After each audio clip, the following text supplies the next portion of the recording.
Herkese merhaba arkadaşlar, kanalımıza hoş geldiniz. Mert Ramazan Demir tenis turnuvasında birinci oldu.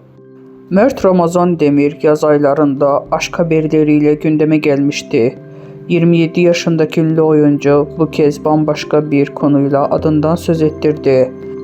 Mert Ramazan Demir İstanbul'da gerçekleşen tenis turnuvasında birinci oldu. İşte o detayları sizlere sunmakta devam ediyoruz. Son olarak Yalı Çapkını dizisinden rol alan Mert Ramazan Demir, oyunculuk kariyerine yanı sıra özel hayatı ve sosyal medya paylaşımlarıyla da adından söz ettiriyor. Instagram hesabından 4.700.000 takipçisi bulunan ünlü oyuncu, İstanbul'da gerçekleştirilen bir tenis turnuvasında hünerlerini sergiledi.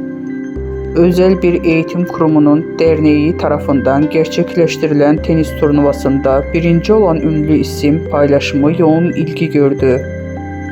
Bizden bu kadar arkadaşlar. Videoların devamını gelmesini istiyorsanız kanalımıza abone olmayı unutmayalım. Hoşça kalın.